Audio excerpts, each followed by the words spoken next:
Bom dia, boa tarde, boa noite, boa madrugada, boa qualquer hora. Uma conversa ao pé do rádio no estilo antigo, da melhor forma possível. Agradecendo a todo mundo presente no canal aí, pedindo para as pessoas se inscreverem, dar um joinha, compartilhar, fazer tudo aquilo. Vamos voltar à velha guarda em alguns pontos.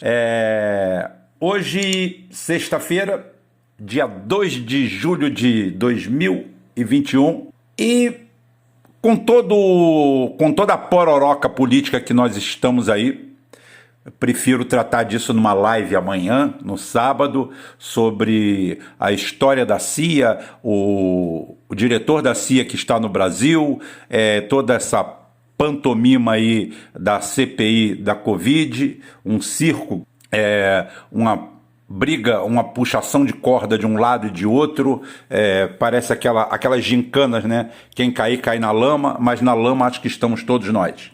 O ponto focal do Brasil não é atingido, que é a política neoliberal. E essa política neoliberal que eu chamo de golpe contínuo em cima da instituição Brasil, ela se arrasta desde o início da Nova República. O início da Nova República ela se dá de forma transitória, com a posse em dia 15 de abril, se não me engano, se não me falha a memória, 15 de abril de 85, até os dias atuais, o governo Sarney, que no mandato de 5 anos, fica frente ao governo nesse processo de transição. Inclusive, nesse processo de transição é feita a eleição de 86, que também serviria para uma Assembleia Nacional Constituinte, quando o certo era uma eleição de uma Câmara específica, de uma Assembleia Nacional Constituinte exclusiva. O que significa isso? Significa que você vai eleger um certo número de deputados para que estes confeccionem essa Constituição. Ao fim dessa Constituição, óbvio, essa Assembleia Nacional Constituinte se extingue e acabou. Mas a camarilha política brasileira não ia querer isso. Óbvio, eles queriam participar e dentro do seu trabalho foi feita a eleição de 86, uma eleição ideologicamente fraudulenta, porque foi baseada em cima de um plano cruzado, um plano mirabolante, louco, de congelamento de preços impraticável e que menos de um ano depois foi à bancarrota. Mas foi o suficiente para o PMDB, principalmente, inaugurando o Centrão e alguns partidos ligados ou coligados de alguma forma a ele, mesmo parecendo oposição, como o PFL, fazendo o contraponto. E essa turma é que dita as normas dessa Assembleia Nacional Constituinte, que tem lugar em 88, e em 89 temos a primeira eleição presidencial depois de 1960, de 59. Dito isto, temos a vitória de Fernando Collor, em contraponto ao trabalhista Brizola e ao neotrabalhista Lula. Lula lança candidatura, é direito dele? Direito dele, porém, um direito, entre aspas. Por quê? Porque simplesmente é aquela história, inteligência e sabedoria. Inteligência é você saber informação, cultura, conhecimento.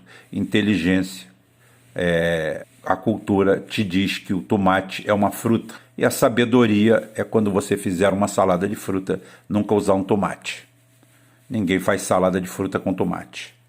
Mas Lula lança candidatura, de forma muito estranha, Brizola é alijado do segundo turno. Denúncias de fraude por todo o Brasil, principalmente Minas Gerais, Amazonas, principalmente nesses dois lugares. Urnas levaram 15 dias para chegar lá do Amazonas.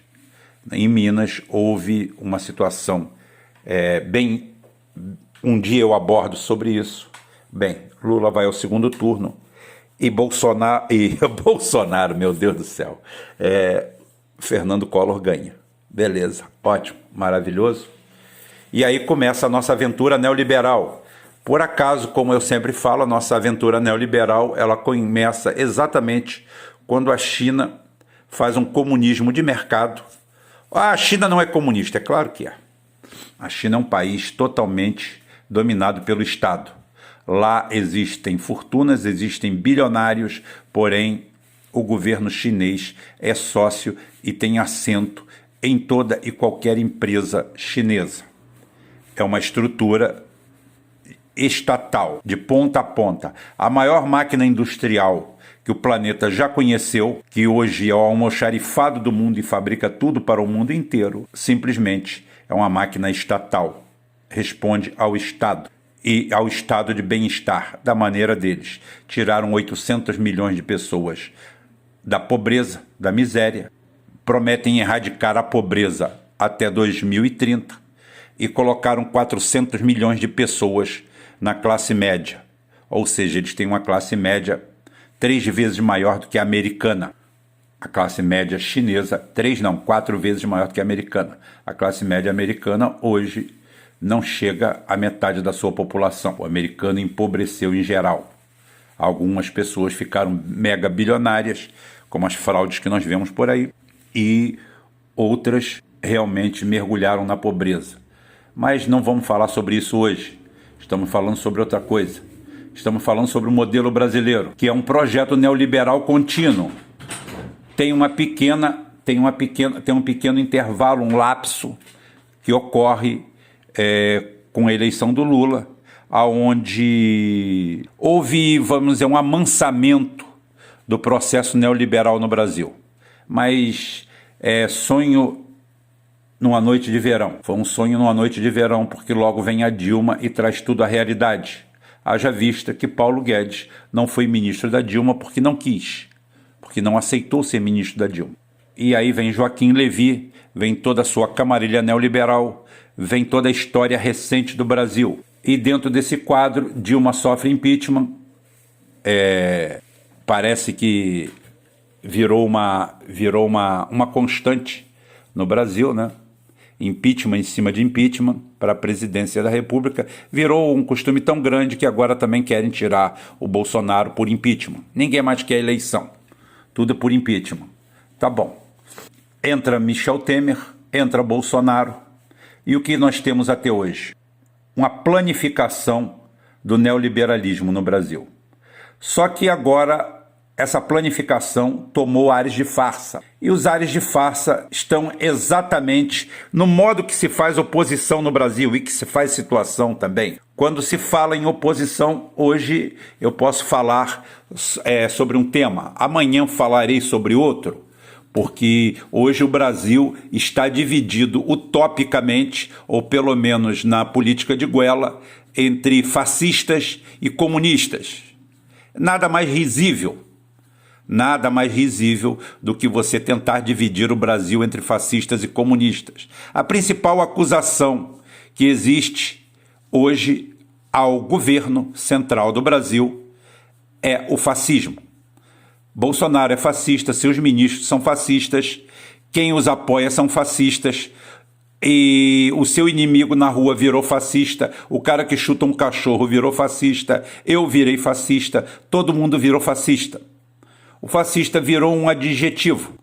Hoje, um cara ligado à esquerda comunista, que amanhã ou depois eu explico aonde vem esse neocomunismo também inexistente no mundo real, e a gente dá de cara com essa verve, fascista para lá, fascista para cá. Todo mundo agora é fascista. Tudo bem que o ignorante, o analfabeto, a pessoa que não teve acesso a nenhum tipo de cultura, use essa palavra. Eu sempre falei que tinha um amigo do meu pai, Nilo Pérez, que ele queria falar bonito e ele usava as palavras totalmente fora de contexto. e às vezes quando ele queria impressionar, ele perguntava por um terceiro que não estava no grupo e perguntava: ô, seu Modesto, como é que vai o Antônio, seu filho, como é que vai o pedigree dele? Ele achava a palavra pedigree bonita e colocava no meio. Tá? O Nilo Peres era um homem de bem, um cidadão de bem, mas o máximo que ele passou foi a 120 por hora na porta de uma escola. Agora, o nosso caso é mais sério, muito mais grave. Vemos pessoas ostentando títulos e a parede lotada de doutorados, pós-graduações e mestrados, a maioria deles na base da mamata, pendurado em universidades que foram eleitos seus amigos. Mas, mesmo assim, era para ter aprendido alguma coisa. E a palavra fascismo é associada a tudo que não presta da direita. Tudo é fascismo. E a palavra caiu bem. A Dilma usou ela contra o Alceu Colares. Para quem não sabe, Alceu Colares foi prefeito, governador no Rio Grande do Sul. Um dos poucos negros eleitos nesse Brasil. E a dona Dilma, essa traidora, essa traíra de primeira espécie, saindo do PDT na base da traição, como foi toda a sua vida é de traição. Haja vista o Lula, que foi ali, seguiu o conselho dela e ficou quase 2 anos preso. Mas isso aí é para petista cuidar, não é problema meu. Ela criou esse termo e o pessoal gostou e usa até hoje. Bem, primeiro a gente tem que tentar entender o que é fascismo. A palavra fascismo, ela vem do latim, facies, do italiano fácio, que significa feixe. Um feixe de lenha amarrado é um símbolo usado desde Roma antigo.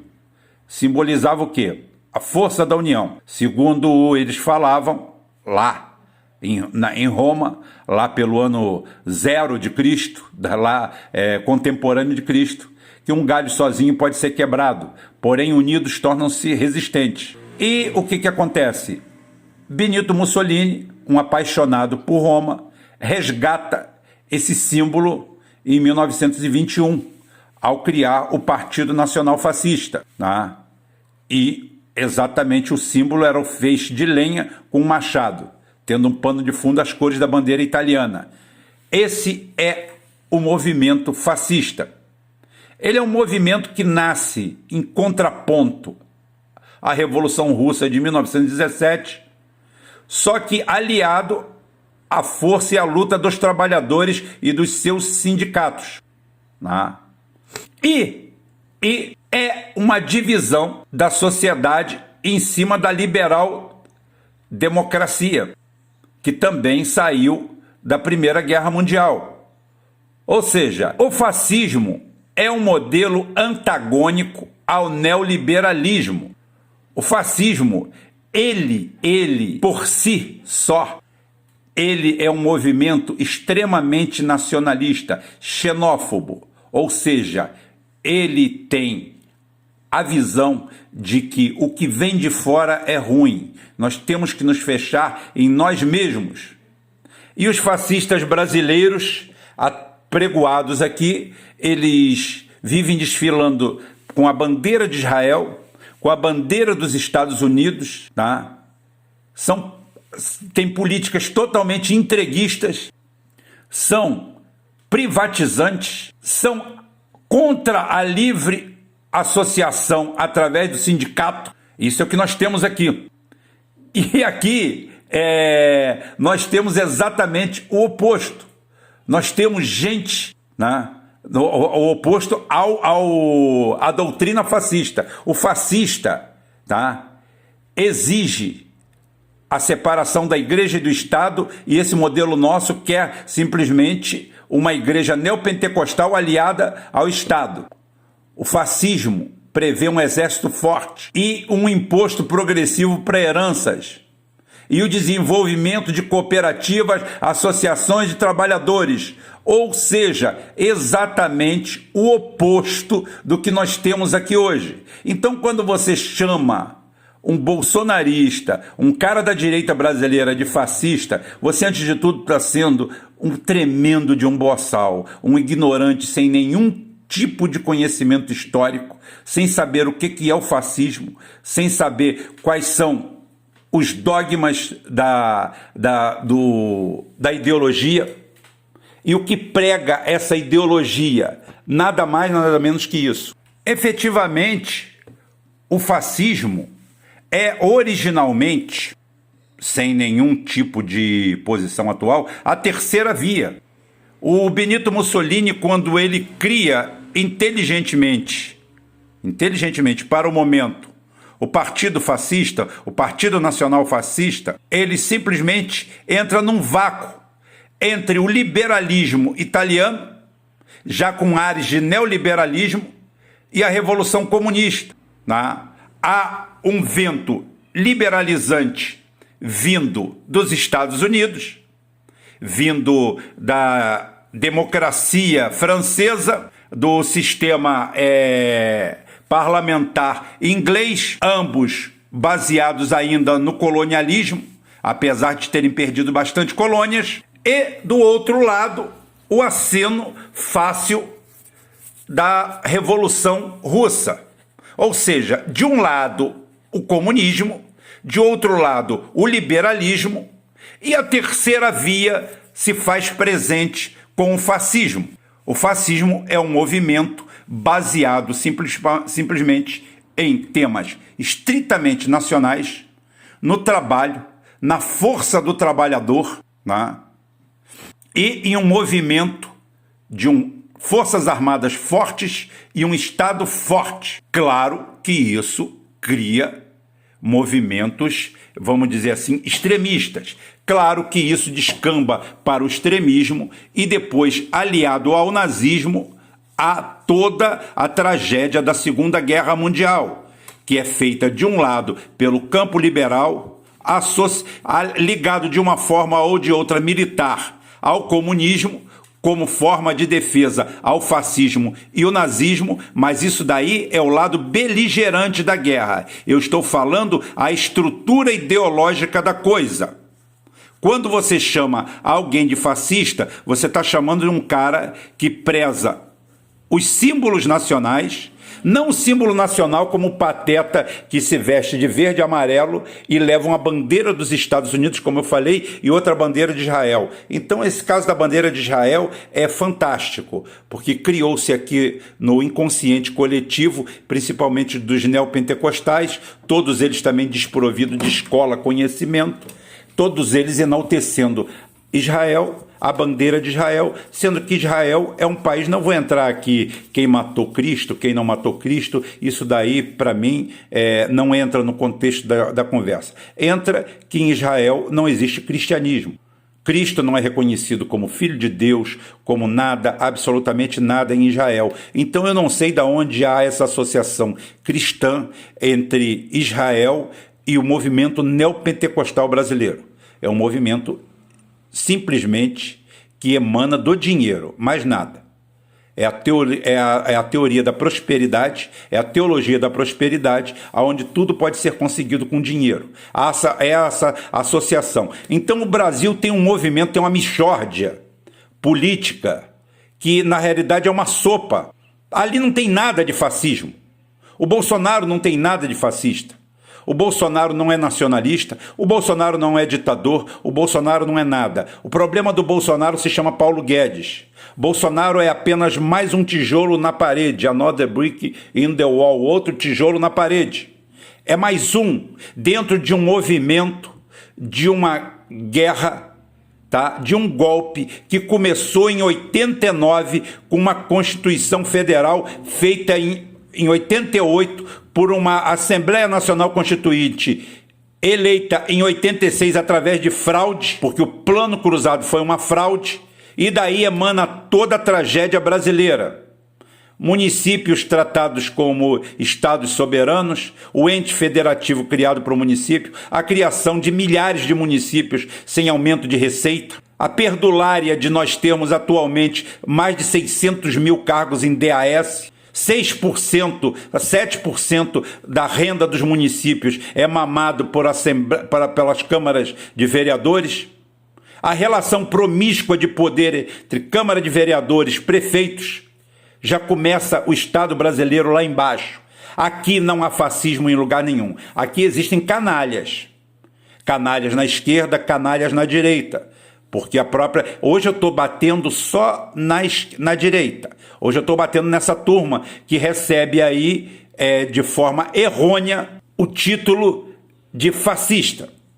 Ali ninguém cuida do Estado Nacional. Aquilo não é um fácil. Aquilo não é um conjunto, de gravetos que simplesmente resistem porque estão todos juntos. Absolutamente. Ali é o carpe diem, ali é viva o dia. Cada um se arruma onde quer, aonde puder.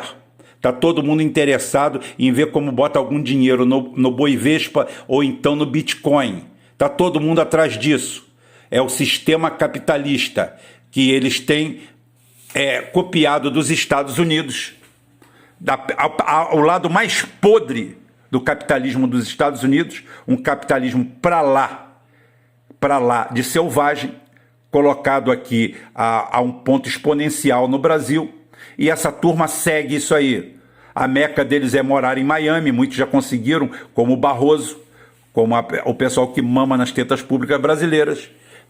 E hoje nós temos esse ordenamento. A oposição brasileira, fraca, mentecapta, um subproduto ligado à bandidolatria, como diz o meu amigo Caraí, a bandidolatria e a criação agora da síndrome do Coringa. Ou seja, sempre todo mundo tem uma explicação para ser sádico, para ser cruel, para ser assassino, e essa pessoa merece toda a complacência dessa turma que se diz de oposição. Assim como qualquer movimento minoritário, qualquer movimento identitário também serve.